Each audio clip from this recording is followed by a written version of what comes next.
My name is Tina Henle, and I am a longtime Crucian Virgin Islander.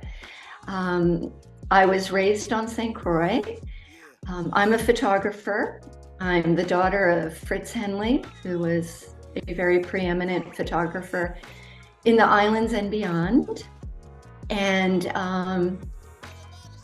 I have a passion for photography. I have a passion for all of the arts, and continue to do my photography no matter where I am.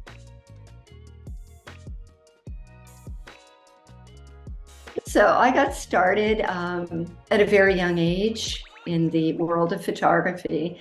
My father being a master photographer, we had his work all over, all around. We were born and bred into the world of photography. And I had a camera by the time I was 14, a small Rolleiflex from my father. And thus began the love that I had for the medium. And it's never ended.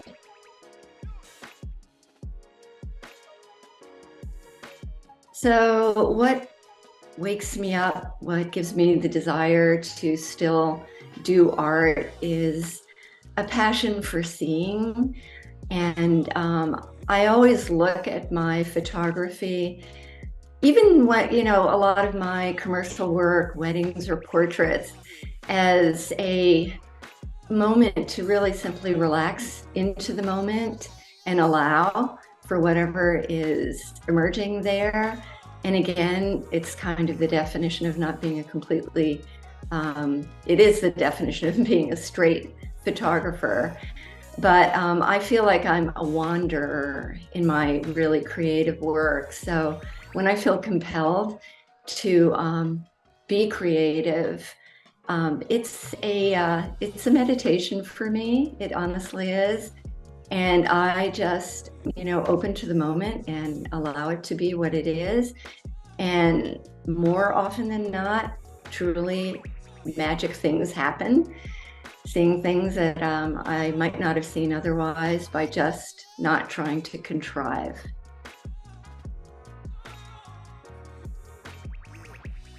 So the image that I title On the Beach that was in the Masterclass exhibit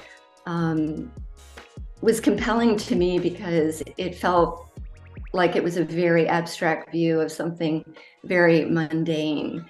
And I'm really drawn to that, to see a detail in something that actually gives it form and force and mystery and curiosity. And looking at it, it's a little bit hard to tell what it is.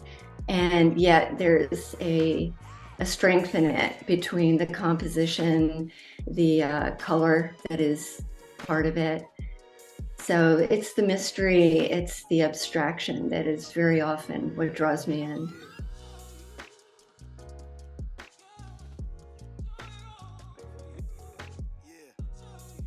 So my sister, Maria Henle, was a master printmaker and an amazing painter. And she started as a very creative genius by the time she was about 5 years old. And I have to say, I'm so fortunate to have a lot of her early work that my dear mother preserved from her very early beginnings. But her actual works, I still have a few of pretty much by the time she was 14. So she had a passion for it. And again, she was so supported. My father and mother were absolutely in support of our creativity. They never, ever got in the way or said you should do this or should do that. We were very free-spirited children. And Maria ran with it. And she went in many directions, but it was her art, her painting, and getting into printmaking after she graduated from high school, starting in Italy, working with master teachers where the whole art form began, and then later on in New York City. And then bringing an etching press to St. Croix for years, printing off of that. And then in 1993, is when Maria opened her studio, which she called the Maria Henle Studio. That was her painting studio until the time she passed, and gallery.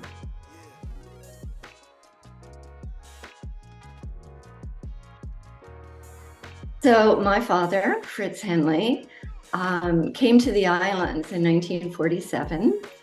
And it was actually very serendipitous that he arrived there. And he was on a fashion assignment with one of the big picture magazines of the time, bringing his fashion models there. And it was the beginning of the era of taking fashion models outside in exotic settings. And the Virgin Islands could not have fit that better. So he fell in love with it. And by 1958, made it his permanent home. And from 1947 to 1958, he was there a lot, doing a lot of work, and resided there until his passing in 1993. But prior to his arrival in the islands, he was one of the most preeminent photographers in America. When he arrived in 1936, he got out of Germany at that point and came to America and totally flourished.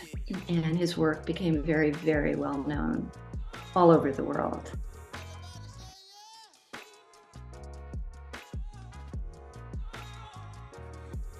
So growing up in a family of artists was obviously all I knew, and it was quite a free-spirited experience.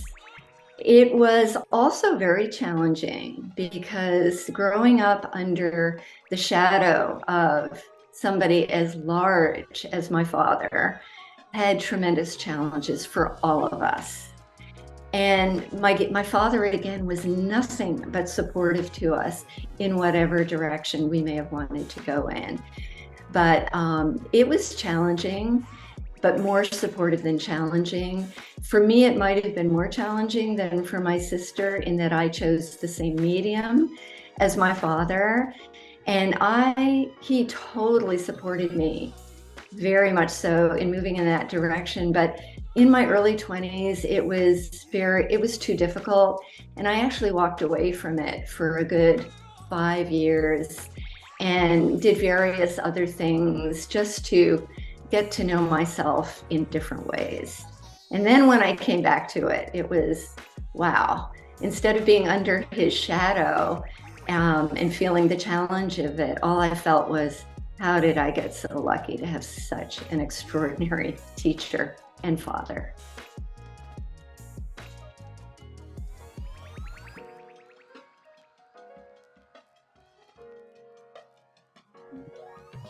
So I would say my father influenced me in many, many ways.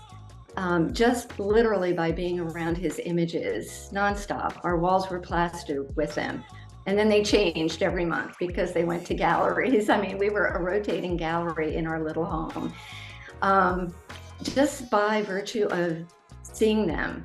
They also had the very good sense in the early 70s to remove the television from our house, which had a very short-lived life of about 4 months.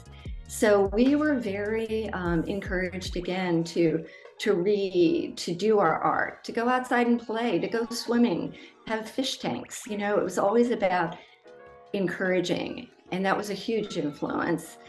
And because of the generation my father came from, and he came from film, and he came from shooting a large format camera, or a medium format, which was the Rolleiflex, which he became known for and coined as Mr. Rolly in the photo circles.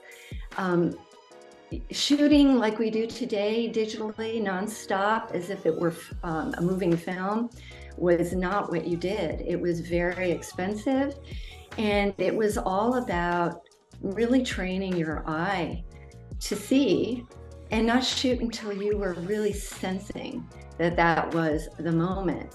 And that was an extraordinary gift that he gave to me. And his slogan, motto that he always said was, don't overshoot. And it was a very profound gift. And I still live by it, even digitally. It's like I don't like the idea of just cluttering my mind with too much imagery. You know, it takes me kind of out of it. So stop, look, and see.